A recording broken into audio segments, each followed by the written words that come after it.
Bom, seja muito bem-vindo ao Backgroundcast. A partir de agora você passa a se beneficiar de mais um episódio do BGCast. Afirmo isso porque nosso convidado vai compartilhar suas estratégias, hábitos, rotinas, insights e muito mais. O BGCast que tem a parceria aí do Lucas de Menor Fichas Online, ele que acredita muito nesse projeto, apoia bastante, além de ouvir aí com frequência, é um parceiro bem legal. É a empresa dele que facilita aí sua vida na hora de negociar fichas online, na compra e venda, nos principais sites de poker e também de apostas esportivas. Então, se você estiver precisando de ficha, negociar qualquer coisa, tem todos os contatos deles aqui embaixo, beleza, galera? E antes de falar do currículo aí do nosso convidado, já aproveita para se inscrever, deixar seu like, deixar um comentário, compartilhar aí com seus amigos, tranquilo? E hoje eu tenho uma grande honra de receber o cara que em 2018 foi campeão do main event do Caribbean Poker Party e acabou de fazer uma série extraordinária, né, no W Cup, com nada mais, nada menos do que 3 títulos. Além de jogador profissional, ele é um dos head coaches do Polarize Poker. O nome dele é Felipe Oliveira, mais conhecido aí no mundo online como Zaga Zaur. Felipe, seja muito bem-vindo ao Backgroundcast. Pô, obrigado pelo seu tempo, é realmente um prazer tê-lo aqui, meu parceiro. Muito obrigado pelo convite. O prazer é todo meu. Pô, show, Felipe. E assim, não tem como a gente não começar falando desse W Cup, né? Tem algumas semanas que acabou esse W Cup, você teve resultados extraordinários. E eu queria saber de você, cara, o que você fez aí de diferente desse W Cup? Se fez alguma coisa? Como que foi esse ambiente aí? Conta um pouquinho pra galera que deve ter muita gente curiosa sobre isso. De diferente dos outros W Cups, a localização foi o fator mais diferente de todos. Nestes W Cups vim jogar para o Brasil e pronto, o horário é muito melhor do que na Europa. Na Europa nós acabamos de jogar às 5 da manhã, 4 da manhã, quando estamos tipo num torneio e estamos a fazer Final Table são 4 da manhã, estamos cansados, acordamos às 2, 3 horas, vemos pouco tempo o sol. Pronto, é um horário completamente diferente. Eu aí no Brasil acordava todos os dias às 8, 9 da manhã, fazia desporto, ia à praia, meditava, estudava todos os dias. A minha preparação toda antes das séries começar, da sessão começar era muito boa, acho eu. E relativamente aos outros anos, isso também aconteceu. Eu nos outros anos eu também me preparava de maneira igual, se calhar só não fiz tanto exercício. Eu acho que no Brasil falhei se calhar 3 dias em que eu não treinei durante os 20 que são os W Cups, e o fator diferencial maior foi o horário, que acho que é uma vantagem muito grande.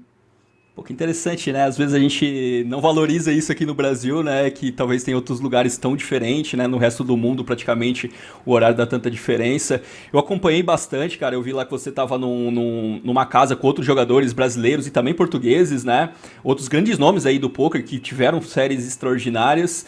E assim, como foi essa convivência? Conta aí, como que foi também a questão de trocar ali figurinhas com esse pessoal, tá no mesmo lugar, convivendo, fazendo ali as meditações que você falou, esportes e jogando junto. Isso também você acha que impactou aí pra essa série que vocês tiveram? Impacta definitivamente. Eu, na mesma casa, estava apenas com o Rui Aniev e com o Jorginho, mas no mesmo condomínio tínhamos o Kowalski e tínhamos alguns jogadores da Polarize, que são brasileiros, que vieram para aqui também jogar os W Cups. É muito bom a convivência, porque o póquer parece um jogo que é individual, mas tem muito trabalho da equipa. Não há nenhum jogador que esteja no topo, ou pelo menos é que eu acredito, que faça o trabalho todo sozinho. De certeza que ele tem muitas pessoas a ajudá-lo, desde namorada, desde todos os colegas com quem ele estuda, as pessoas com quem ele trabalha. Um jogador, quando está no topo, se calhar já não faz tudo, se calhar tem um assistente pessoal que trata de muitas das coisas dele. Pronto, toda essa equipa, isto tudo é um trabalho de equipa no póquer, não é um trabalho individual. Eu tenho a Polarize, que também me ajuda muito, obriga-me a estudar para poder ensinar melhor. Tenho muitas aulas individuais que dou, que pronto, o meu mérito também vem muito do trabalho que eu faço com eles. Eles obrigam-me a trabalhar mais. E estar nessa casa e nesse condomínio tem um bocado também esse efeito. Eu, quando estou a passar um mau bocado, estes WCUPs, por acaso, não passei nenhum mau bocado, mas há muitas alturas em que está a correr pior e é bom ouvir aquela palavra, é bom ter aqueles jogadores para rever mãos antes de começar a jogar e vermos que ontem perdemos, mas os spots duvidosos jogámos todos bem. Isso aumenta a nossa confiança e também quando estamos a jogar mal eles dizem-nos o que é que estamos a fazer de mal. É muito importante, não há palavras para descrever. Eu, a poder, escolhia sempre ir jogar estas séries online ou jogar para algum sítio com pessoas com quem eu me dê bem e eu me sinta bastante bem. Pô, interessante, né? Às vezes a gente não vê isso realmente, o poker acaba ficando muito individual, cada um na sua casa no dia a dia, né? É claro que você fez essa preparação para a série, mas e em outros momentos, Felipe, quando, por exemplo, no dia a dia realmente, você costuma conviver com outras pessoas ou acaba ficando mais isolado? Como que acaba sendo isso? Até pra galera, o que você indicaria também pro pessoal em ter esse contato, né? Acho que a gente cresce muito quando tem outras pessoas, né? E às vezes a gente fica muito isolado. Como se conectar com boas pessoas? Talvez essa seja a pergunta. Como se conectar com boas pessoas? A Isso. principal é sendo uma boa pessoa. Acho que ninguém vai querer estar contigo se não fores uma mais-valia para a vida dessa pessoa. Mas é também o que é uma boa pessoa para mim pode não ser uma boa pessoa para ti. Por isso também tens de perceber o que é que estás à procura. Há pessoas que trazem X mais-valia, mas essa X mais-valia eu posso já ter e não precisar disso. Por isso é uma questão de procurarem quais são as melhores pessoas para vocês estarem com elas e também tentarem trazer alguma coisa de positivo para a vida dessas pessoas. Nós lá em casa nós temos regras e ninguém está lá a jogar e começa a dizer mal da vida enquanto está, ou a dizer asneiras, ou a bater na mesa. Por exemplo, se alguém viesse jogar comigo uns WCUPs e estivesse a mandar murros na mesa à meio da sessão, não ia durar até ao fim. A meio ou saía eu ou saía essa pessoa. Por isso é tentar ser a melhor pessoa possível e depois, quando és a melhor pessoa possível, vais poder escolher, de certeza, porque toda a gente vai querer jogar contigo e passar muito tempo contigo. Desculpa, só uma coisa. É importante também não passar todo o tempo com outras pessoas. É muito importante teres tempo só para ti, senão é muito tempo seguido para estar sempre com as mesmas pessoas e não teres aquela hora ou 2 horas em que vais dar um passeio à praia sozinho, em que vais para a tua cama e estás a ver qualquer coisa na internet sem estar em contacto com elas. Acho que isso também é um bocado importante. Aquela ficar sozinho, né? Você comentou uma coisa muito interessante dessa convivência, de estabelecer as premissas, estabelecer as regras da convivência naquilo ali, né? E acho isso muito importante porque realmente ter alguém tóxico, talvez, alguém com um perfil diferente do seu, possa ter o efeito contrário, né, do apoio que teria outras pessoas. Quais são essas regras para você, Felipe? Quais são as regras que você acaba colocando, tanto na casa ou no seu dia a dia, para você ter pessoas ao seu lado? Por exemplo, você já falou uma, né, que é a questão de não reclamar, não bater nas coisas, mas tem mais algumas regras? Quais você julga ser importante para ter essa convivência de crescimento, né? As regras não são escritas, eu disse regras, mas são regras que estão subentendidas pelo grupo.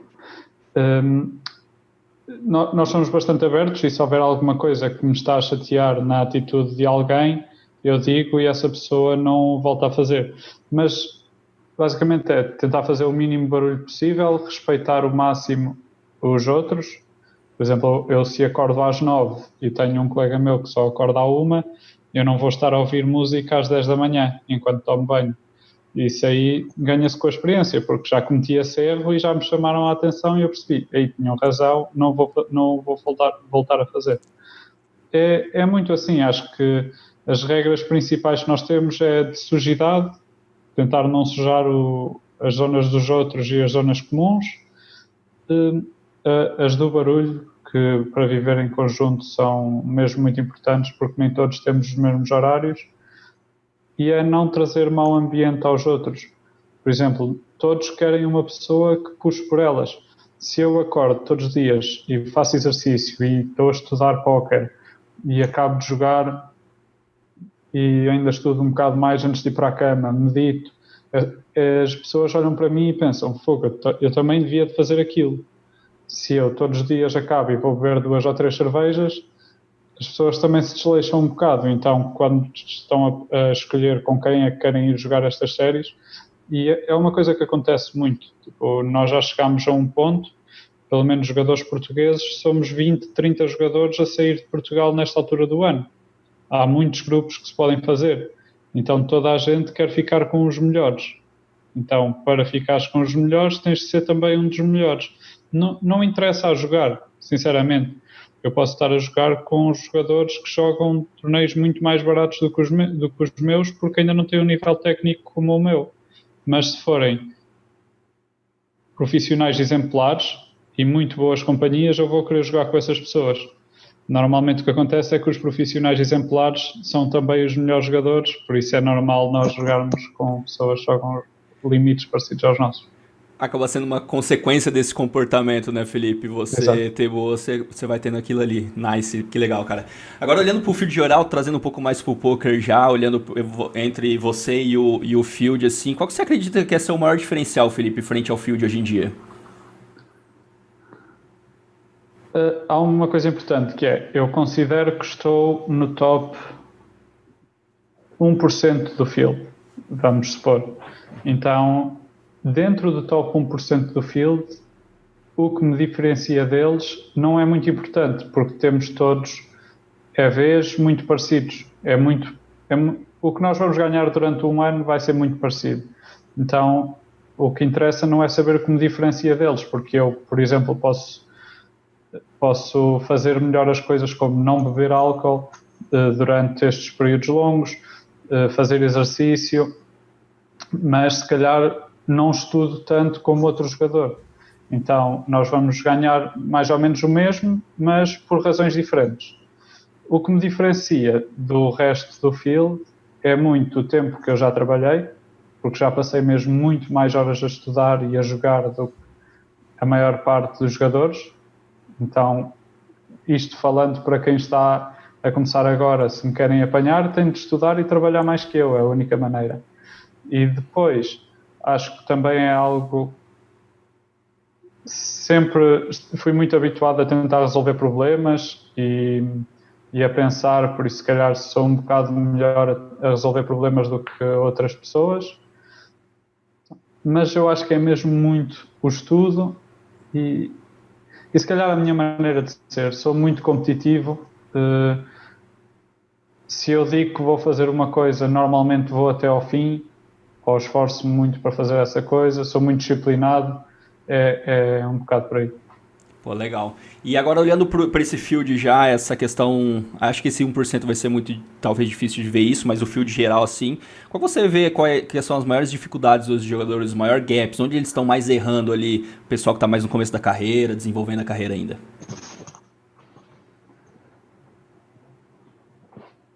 Acho que agora o poker tornou-se muito difícil e antigamente nós podíamos ambicionar ser jogadores de high stakes em 2 anos e íamos ter oportunidades para dar os shots, mais oportunidades do que as que temos agora. Agora é muito mais difícil criar banca. Não há tanto aquilo de... Antes eu acho que havia o Big $11 dava 10 mil regularmente e agora está a dar 4 mil. É completamente diferente. Precisamos ser muito mais consistentes. Isto, por um lado, também é bom, quer dizer que há menos sorte. Mas, então, os jogadores que vão chegando mais alto normalmente estão mais preparados para chegar. Mas, por outro lado, também há mesmo muitas equipas de póquer e eu acredito que neste momento, para tu conseguires chegar a um certo patamar, o melhor caminho é mesmo ires para uma equipa e é mesmo importante, porque é muito mais fácil chegares aos limites mais caros quando são 10 pessoas a trabalhar para o mesmo do que uma pessoa sozinha. E isto aqui é o que acontece. Podes repetir a questão? Desculpa. A questão era as maiores dificuldades para o jogador até se tornar um profissional hoje em dia, para ele realmente conseguir viver do jogo. Você falou da realidade de hoje. Se tem mais alguma dificuldade? Sim, a parte mental é muito, muito difícil e há pessoas que têm problemas de ansiedade por causa de algo que aconteceu quando eles eram mais novos, e isto aqui tem um impacto muito grande, e há outras pessoas que não têm essa dificuldade. Então, as que têm essa dificuldade, que estão predispostas para ter essa dificuldade, têm um trabalho muito mais difícil pela frente. A questão familiar, porque a minha família sempre apoiou. Eu tenho uma família 5 estrelas nisso. Mas há muitos jogadores que têm a namorada a dizer-lhes que eles não devem jogar póquer, que têm a família toda a dizer que eles não devem jogar póquer, e isto aqui é uma coisa que os está a puxar muito para baixo. E há muitos que acabam por desistir por causa disso. E depois é porque, pura e simplesmente, neste momento, o talento natural já não é uma coisa que dê assim tanto jeito. É preciso fazer mesmo muito trabalho. E então as pessoas que não estão dispostas a fazer mesmo o trabalho todo que é necessário, a maior parte das vezes acabam por falhar, porque isto é muito difícil. E que trabalho é esse? Que trabalho? É colocar o foco em quê? De mandar suas horas para fazer o quê? Qual que é o trabalho que tem que ser feito realmente para você se tornar um jogador high stakes hoje em dia? Jogar é muito importante. E estudar é mesmo muito importante. Eu acho que não precisamos estudar metade do tempo que jogamos. O tempo até pode estar dividido 80-20, se as horas em que estudamos forem mesmo muito proveitosas. Mas é muito importante meter horas, estar lá a jogar. E jogar não é só jogar enquanto eu estou a ver um filme, é jogar atento e ter noção do que é que eles fazem, do tempo que demoram a fazer certa jogada, tentar ir definindo padrões, e são coisas que inconscientemente, se estiveres atento, vais começando a perceber. E acho que a maior parte das pessoas não estão dispostas a ter esse trabalho. É muito fácil abrir o Facebook e ver que alguém ganhou 10 mil ontem, mas esses 10 mil que ganharam ontem tiveram muito trabalho por trás. Dois pontos nessa sua fala assim que eu achei importante também. Você falou a questão de jogar 80 e estudar 20. Isso é desde o começo da carreira ou você acha que é mais pro final? E a outra questão de como ser para esse estudo ser efetivo também. Porque você falou 20%, desde que seja um estudo muito bem direcionado, muito correto. Como você faz a seleção dos seus estudos, do que você vai estudar? Como que acontece isso no seu dia a dia? Eu acho que é muito desde o início da carreira sendo assim. Nós até podemos pensar que no início se calhar devíamos estudar mais, mas é muito difícil tu interiorizares os conceitos sem os meteres na prática.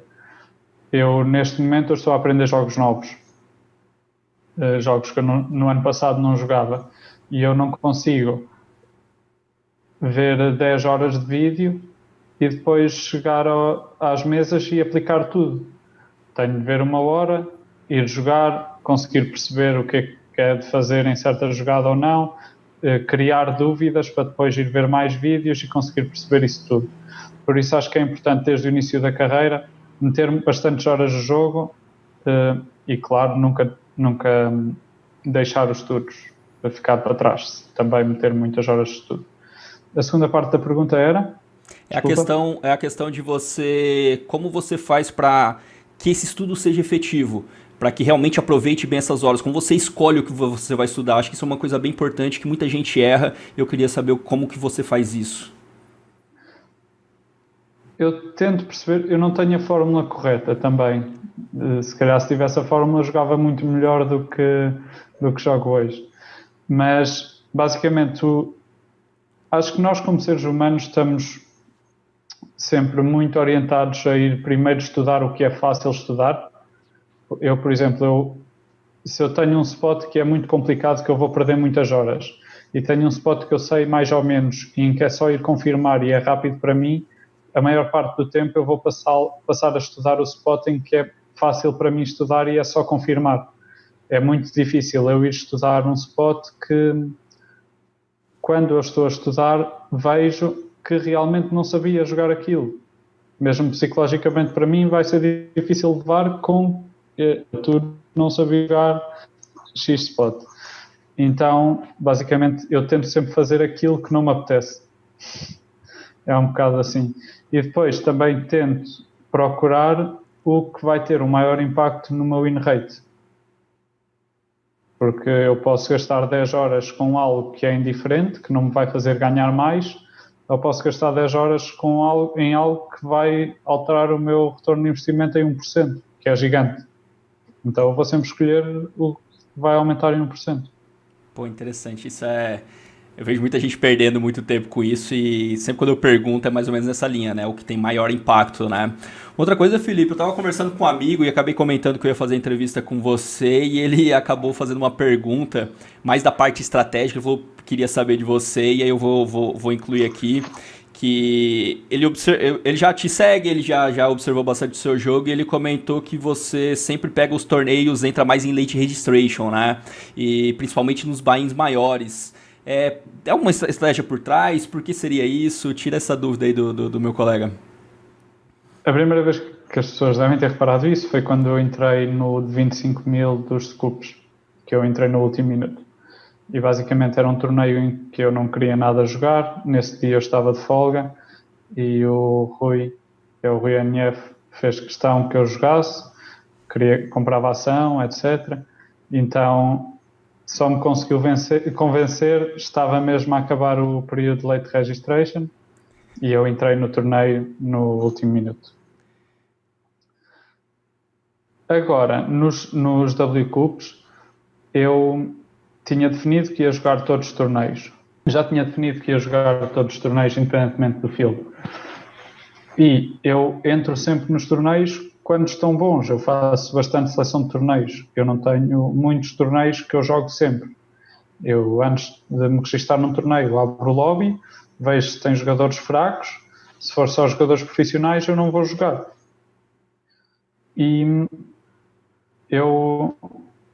esses WCups, se o torneio estivesse fácil, eu entrava rápido. Se estivesse difícil, a ter definido que ia jogar todos os torneios e o torneio estar difícil e só me compensar entrar depois.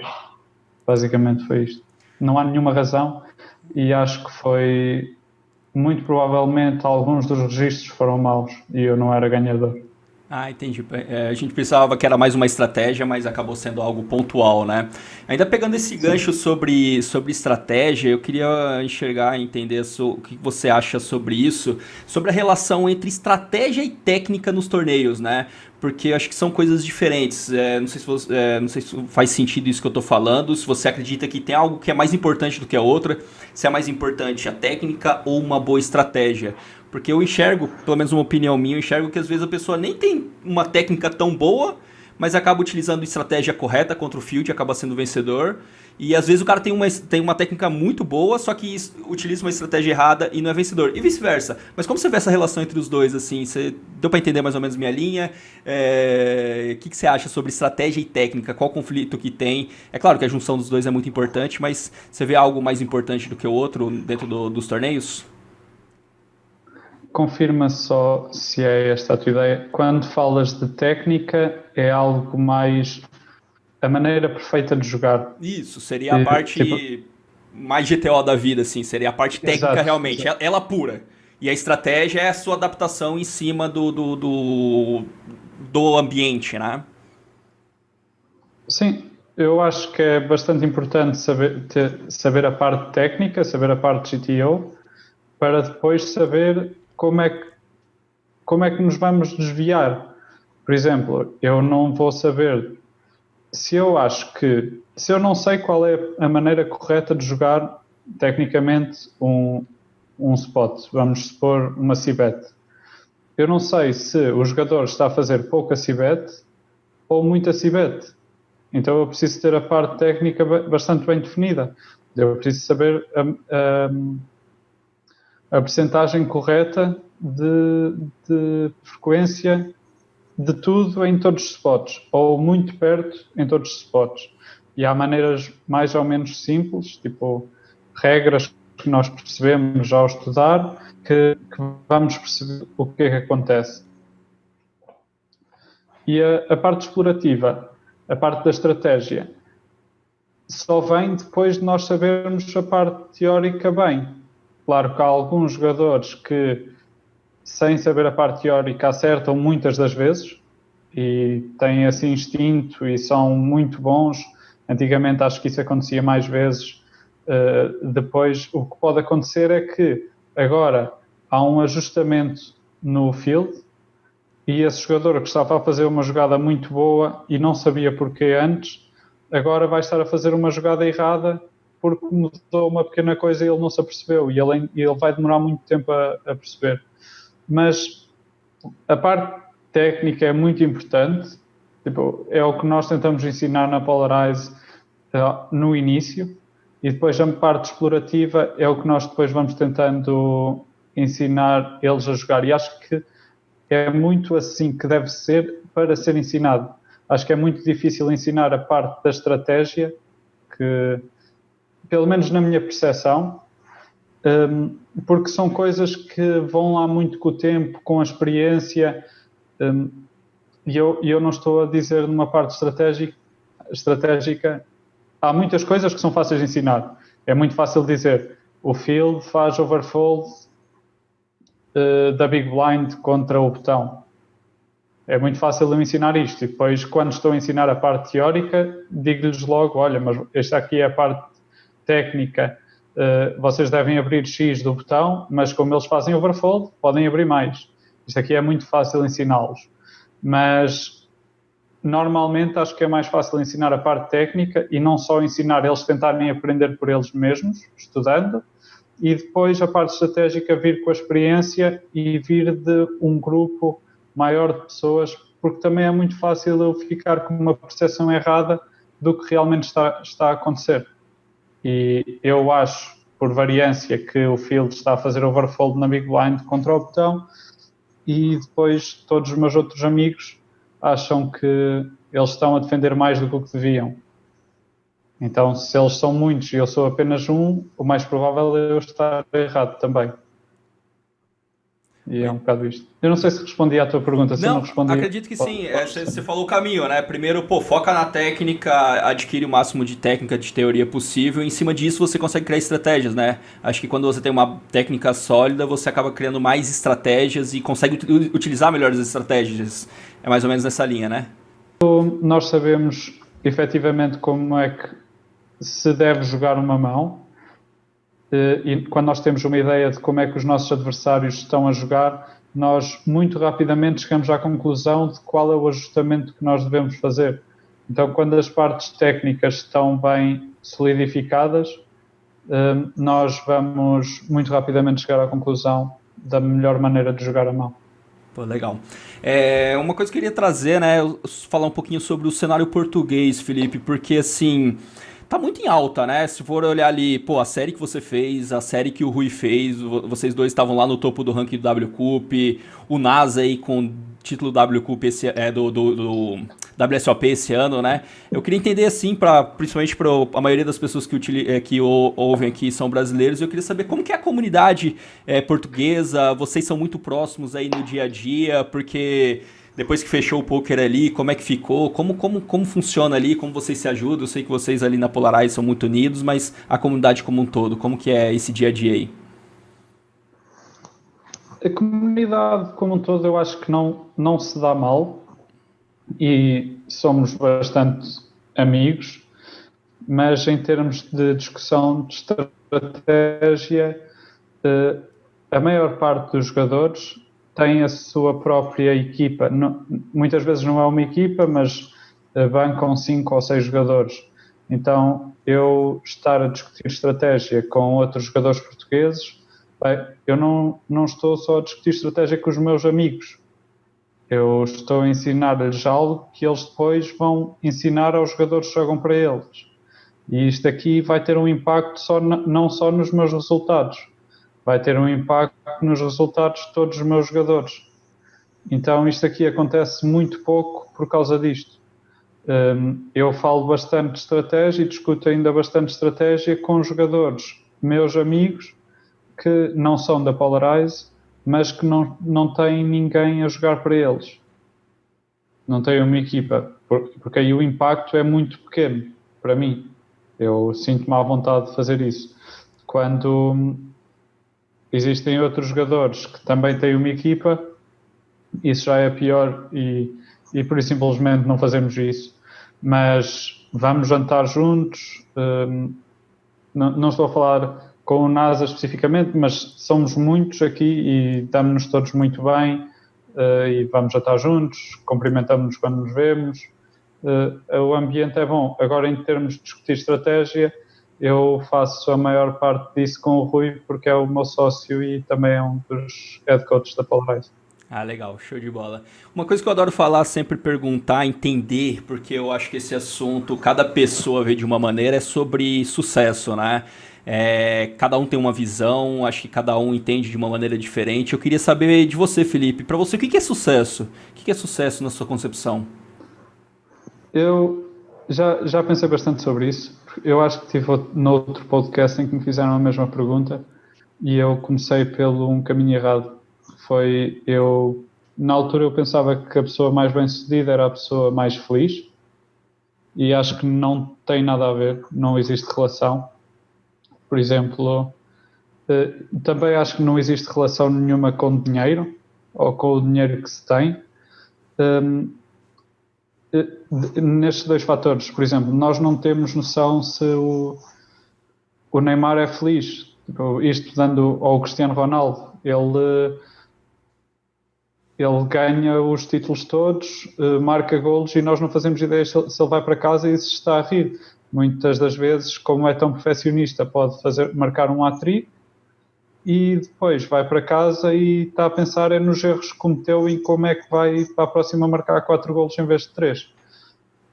Isto aqui é a primeira coisa e depois é indiscutivelmente um dos jogadores de futebol mais bem-sucedidos de sempre. Por isso acho que não existe relação entre sucesso e felicidade.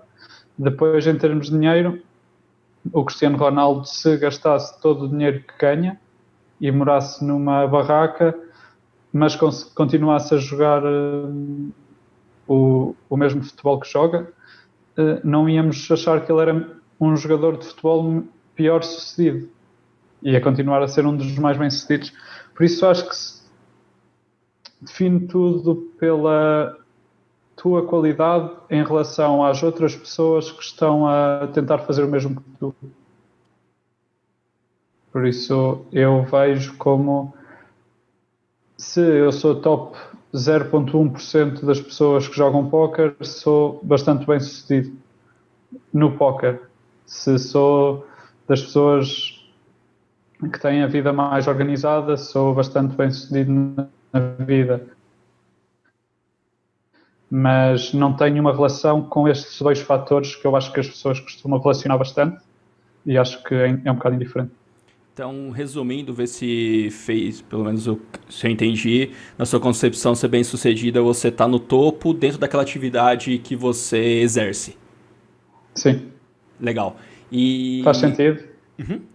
Concordas ou não? Sim, em determinada parte eu tenho uma concepção que o sucesso é muito de você estar bem nas áreas que você julga ser importante. Então, porque, cara, se eu sou um coach, se eu sou um tal, depende do meu sucesso se eu tô feliz em realizar aquele trabalho e com as pessoas, então é muito o que você tá falando, e depende de cada área de cada um, então acho que tá bem conectado sim, acho que faz bastante sentido. E pensando nessa sua definição, eu queria saber assim, qual que é o segredo para ter sucesso nas áreas que você determinar que são importantes? Qual que é... O que nós temos que fazer? Eu sei que não tem uma fórmula, mas na sua concepção, o que não pode faltar para a pessoa ser bem-sucedida, independente da área que ela escolha?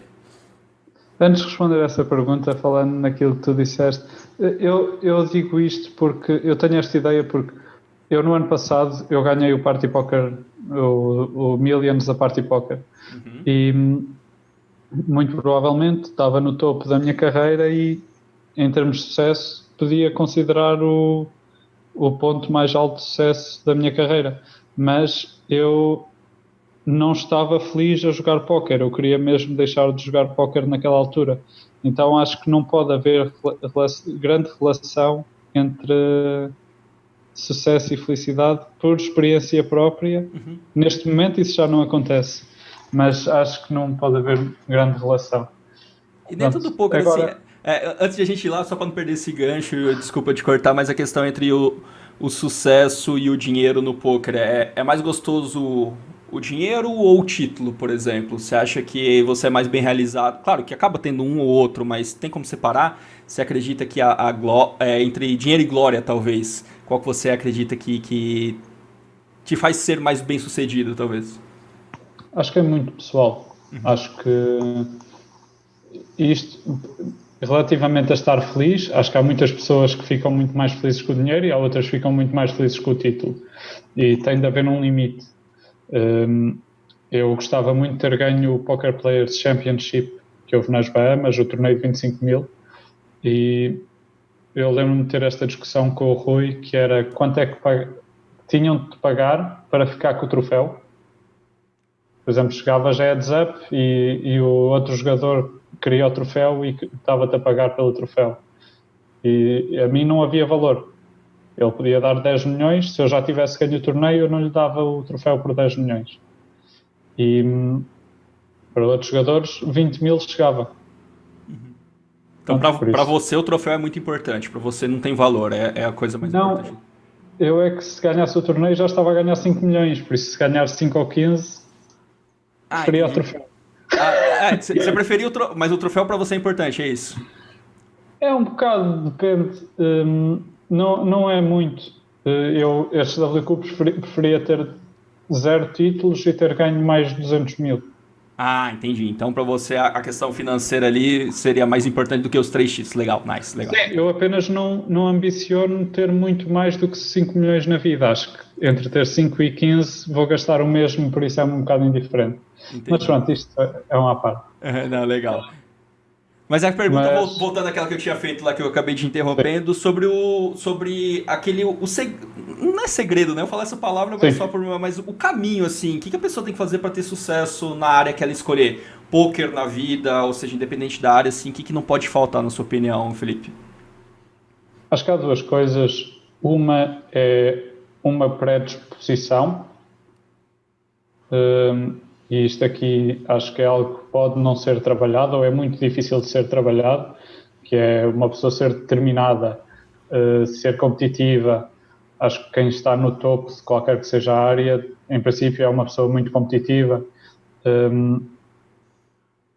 Pronto, há muitos fatores que eu não vou enumerar porque também não tenho a fórmula correta, mas há muita coisa que é preciso uma pessoa estar predisposta a fazer.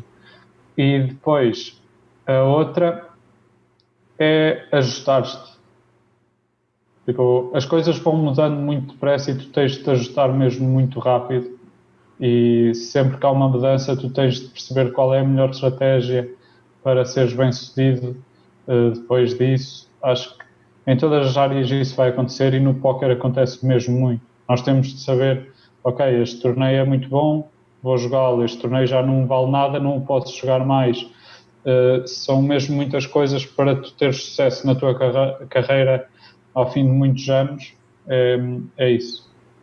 Pô, legal. Agora eu queria ir numa outra linha. Até agora a gente falou de resultado, de sucesso, um monte de coisa. É muito fácil a gente falar em resultado depois que a gente tem, né? Mas eu tenho certeza que nessa carreira toda tiveram muitos desafios, né, Felipe? Eu acredito que teve que enfrentar muita coisa para chegar no patamar que você está hoje. Qual foi o principal desafio que você acabou enfrentando nessa sua carreira até hoje?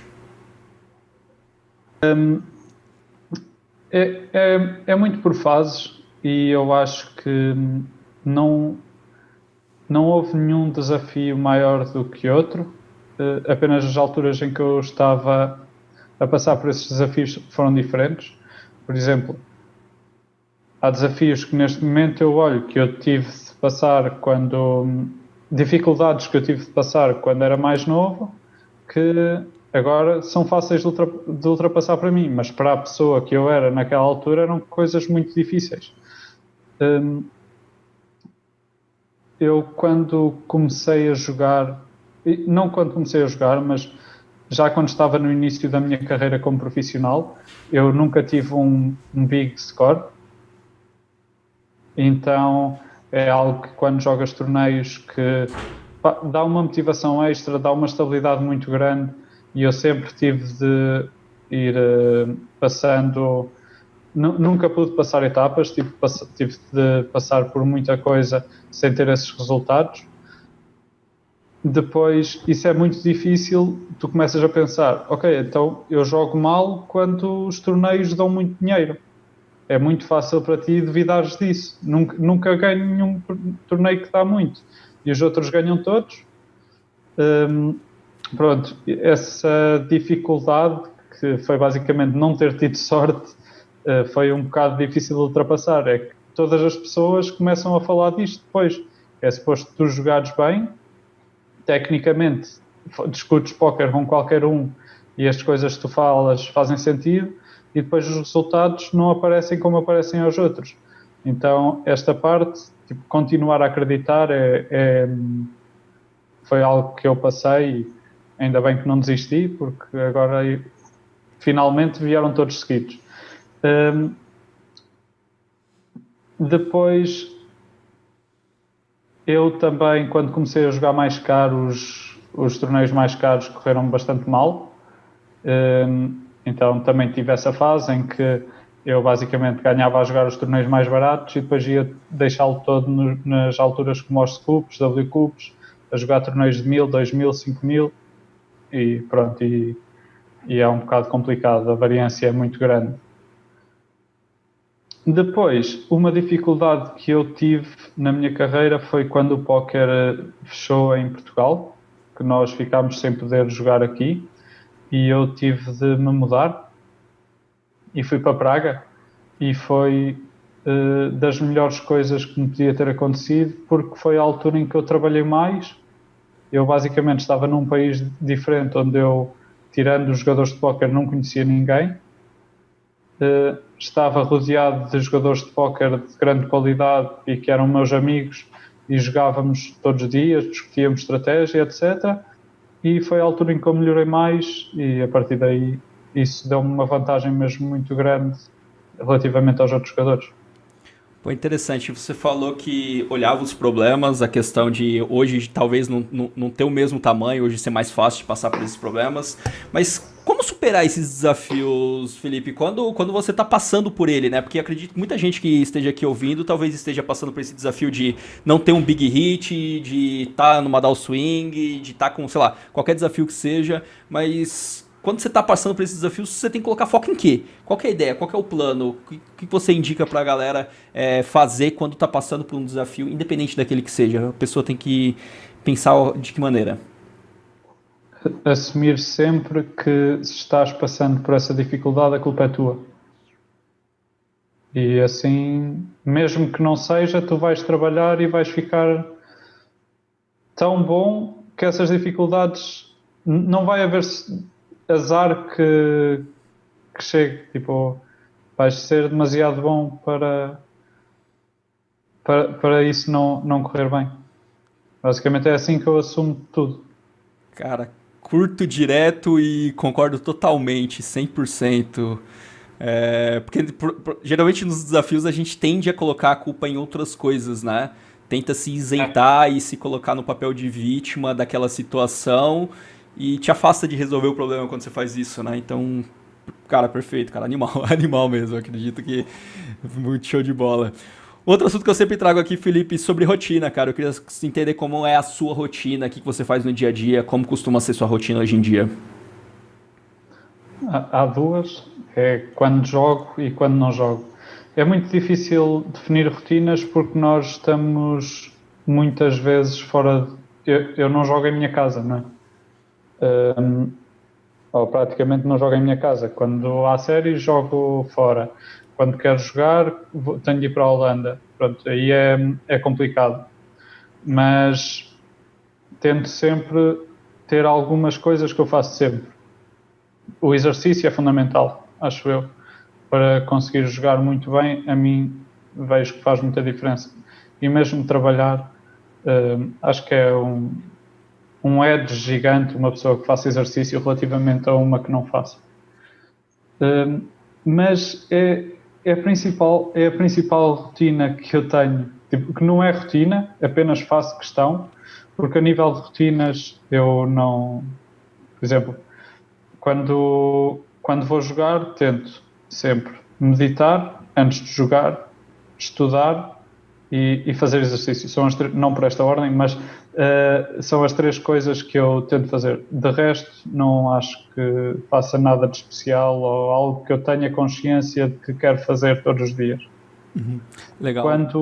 Quando não vou jogar, já é completamente diferente, mas se for o meu dia de folga, faço como apetecer. Não há nada. Legal, você citou uma coisa que é a meditação. Acho que eu nunca explorei tanto aqui no BGCast, exercício já falei, a gente falou da importância, mas o que a meditação te traz?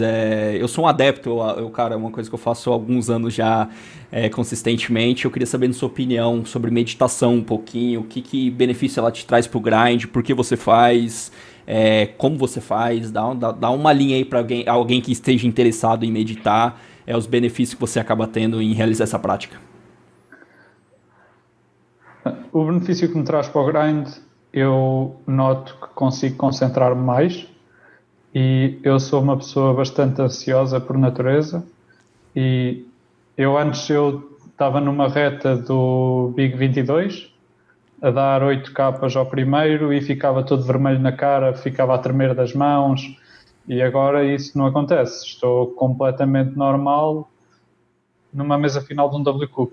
Isso não... E deve-se também à experiência, mas também ao facto de eu meditar regularmente, acho eu. Como é que eu faço? No início estudei bastante, via bastantes vídeos no YouTube de como fazer, dos benefícios, dos vários tipos de meditação que há. Isto deu-me algumas bases, mas depois eu basicamente comecei a usar muito as aplicações, e existem muitas aplicações. A que eu uso mais regularmente agora é a do Elliot Rowe, que foi um mental coach com quem eu trabalhei, que é Prime Mind. E basicamente aquilo é hipnoterapia, mas é basicamente a mesma coisa que meditação, é meditação guiada. Uso aquilo tem coisas especialmente para o póquer, mas acho que o efeito que tem apenas 15 minutos de meditação guiada noutra aplicação relacionados com a ansiedade ou foco, etc., devem ter o mesmo efeito. Pô, legal. Agora, olhando para os últimos 12 meses, Felipe, se você pudesse assim, citar os 3 principais aprendizados que você teve, as 3 principais mudanças que ocorreram pensando nos últimos 12 meses, pode ser no poker, pode ser na sua vida, independente de qualquer coisa. Quais 3 principais lições você tira olhando para o último ano? Ou para esse ano de 2019, né, que já está aí no final também? Eu acho que só tens principais mudanças, tipo coisas que são mesmo game changers, se a tua vida estiver muito mal. Então, por exemplo, se fizeres coisas muito mal, pode acontecer aprenderes algo que tu ficas, eu tenho mesmo de fazer isto. Se não é aquilo de melhorar 1% a cada dia, e acho que eu considero que estou muito nessa fase, em que tento sempre melhorar um bocado e pronto, basicamente é assim, eu não tive nada nos últimos 12 meses, ou não me consigo lembrar de nada que eu veja aí, eu aprendi isto e mudou mesmo a minha vida. Mas há uma coisa que eu vi que me marcou um bocado, que foi basicamente definir os pontos mais importantes para mim, na minha vida, e, por exemplo, para mim um deles é saúde. Então, agora eu tento organizar muito as minhas coisas e não me importo gastar tanto dinheiro com coisas que estejam relacionadas com isso. Mas, basicamente, é definir prioridades para depois também conseguires organizar a tua vida melhor. Acho que é uma coisa mesmo muito importante para te conheceres a ti mesmo e teres ideia de eu gosto muito de comida, então é algo em que eu posso gastar muito dinheiro e posso organizar as minhas viagens de acordo com isso. Acho que era algo que eu nunca tinha pensado e agora tenho isso tudo muito bem definido e já é algo. Pô, legal. Pronto, ajuda-me bastante. Que legal, cara. Agora, uma pergunta que eu sempre trago aqui, pô, quem você gostaria de ouvir aqui no BGCast? Quem que eu poderia convidar? Me indica uma pessoa para que eu possa convidar e talvez trazer aqui para gerar esse material pro pessoal. Pronto. Eu diria que era o Rui Anief, porque ele é uma pessoa completamente diferente de mim.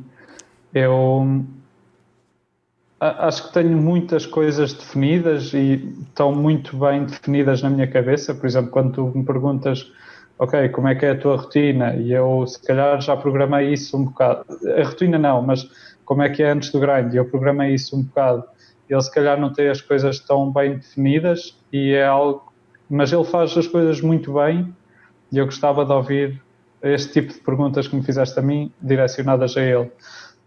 Se não, eu gostava de ouvir falar de grandes lendas do póquer brasileiro, como o Pessagno, Peçanho, sim. Aham.